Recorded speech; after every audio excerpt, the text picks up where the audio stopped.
4-2편입니다. 아메바 경영을 지탱하는 경영 철학 부분을 설명드리도록 하겠습니다.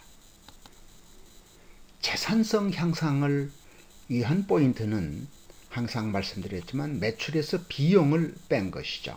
그리고 이걸 총 노동시간으로 나눈 값을 우리는 재산성이라고 얘기하고 또는 1인당 부가가치라고 얘기하고 있습니다. 자, 그렇다면 이 부가가치를 높이는 방법은 매출, 즉 총생산을 높이는 방법과 그다음에 경비를 줄이는 방법과 작업시간을 단축하는 방법 세 가지로 크게 나눌 수가 있습니다. 그러면 재산성을 높이는 방법은 그럼 어떻게 해야 될까요? 우선은 매출을 높인다는 것은 주문을 더 많이 받는 것이죠. 그리고 경비를 줄인다는 것은 낭비를 없애는 것이고요. 그리고 시간을 단축한다는 것은 작업 효율을 높인다는 뜻을 의미하고 있습니다. 그리고 가격 정책이 바로 경영입니다. 즉 아메바 수입의 원천은 고객이 주는 돈, 주문이죠. 주문은 고객은 이래야 줍니다. 품질도 사양도 맞아야 되고 경쟁사보다 가격이 싸야 됩니다. 교세라의 사례입니다.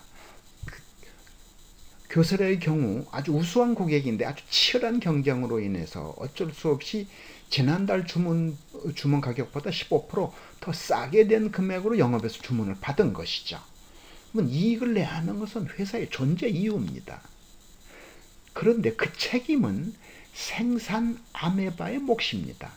왜냐하면 수주 가격의 90%의 돈을 집행하는 생산부가 노력을 해야 이익이 나기 때문입니다. 그래서 가격 정책이 바로 경영이다, 이런 말씀이죠. 다음에 가격 정책과 그 원가 절감은 서로 연동돼야 됩니다. 즉 판매 가격을 정할 때는 원가 절감이라고 하나 대천재에서 서로 연동이 되어야 된다는 것이죠. 그러면 어떻게 해야 됩니까? 원재료를 가령 삼국에서 산다, 또는 부재료를 50% 정도 싸게 사본다, 아니면 뭐 도저히 안 되면 설계를 바꾼다, 아니면 제조 방법을 바꾼다, 이러는 거죠. 즉 성공적인 대고라는 것은 서로의 아주 엄청난 싸움입니다. 바로 이것은 즉 가격 정책은 원가와 연동되는 사실이죠. 다음에 리더에게 필요한 강한 의지와 사명감 부분입니다. 1차 내고 2차 내고 또 3차 내고 4차 내고 또 내린다. 고객은 나의 은인입니다. 그러면 만약에 또 내리라고 해도 우리는 무조건 오케이 해야 됩니다. 어떻게 해서든 이익을 내야 합니다. 바로 그게 리더의 신념, 즉 리더의 역할입니다. 강한 의지와 사명감을 갖는 것, 그것이 바로 리더의 몫입니다. 리더는 바로 리더의 능력은 미래지향적인 생각을 얘기합니다. 이 제품 개발은 지금 우리 능력으로는 어렵지만 노력하면 가능하다, 이런 생각을 해야 하지요. 또 고객이 까다로운 요청이나 또는 가격 또는 사양, 이런 것들이죠. 지금 기술로는 어렵다고 포기할 수는 없습니다. 납기까지 시행착오는 있겠지만 기필코 해내겠다는 강한 신념, 이게 리더가 가져야 될 가장 중요한 핵심이죠. 그리고 리더는 이런 얘기를 해야 됩니다. 고객님 정말 고맙습니다. 고객님 덕분에 이렇게 개발할 수 있는 기회를 얻게 되었습니다. 꼭 성공적으로 납기까지 만들어 오겠습니다. 이런 대응에 감동하지 않는 고객이 있다면 그 고객은 버리는 게 좋습니다. 다음에 사업은 지속적으로 가능해야 된다. 즉 장수해야 된다, 이런 말이죠. 자체 제작과 그다음에 외주에서 아웃소싱하는 부분에 자체 제작이 많아야 된다는 내용입니다. 장기적으로는 임직원의 고용을 지킨다는 신념으로 사내 제작도 적극적으로 고려되어야 합니다.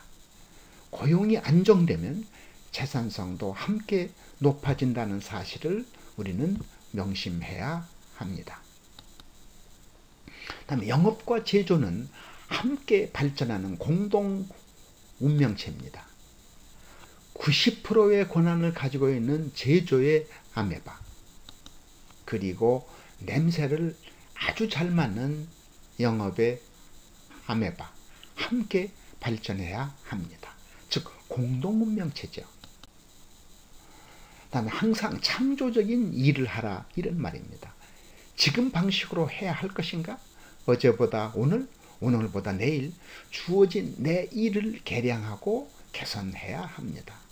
창조적인 일을 하는 아메바반이 나를 성장시키고 회사 발전의 가장 큰 행동 지침이기 때문입니다. 구체적인 목표를 세워야 합니다. 월, 분기, 연 계획에서 재산성이 얼마일까라는 재산성 중심이죠. 가령 50% 신장을 시켜라. 그렇다면 구성원, 설비, 자금 등을 종합적으로 검토를 해서 오케이 결정을 해야 되는 것이죠. 그럴 때는 계획이 좀 무리하다라고 생각을 해도 계획은 좀 더 무리하게 수립하는 게 유리하다 이렇게 알려지고 있습니다. 그다음에 각 아메바들은 강하게 성장해야 된다는 것이죠. 즉 생산 1 아메바와 생산 2 아메바가 서로 경쟁하고 토론하고 상대를 이해하고 양보하고 그다음에 자기 조직의 보호 등 아주 강력한 아메바들이어야 합니다. 다음에 의식혁명이 필요하죠. 전체를 필요로 합니다. 희생펀드가 필요하죠.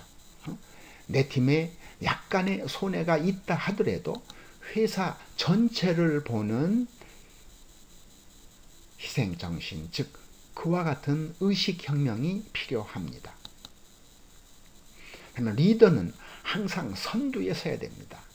험난한 길이 있어도 리더는 선두에 서야 하고 리더는 항상 현장에 답이 있기 때문에 자주 현장을 확인해야 합니다. 그리고 리더는 배 이상 노력해야 합니다. 다음 편은 마지막 편으로 리더 육성 편이 되겠습니다. 고맙습니다.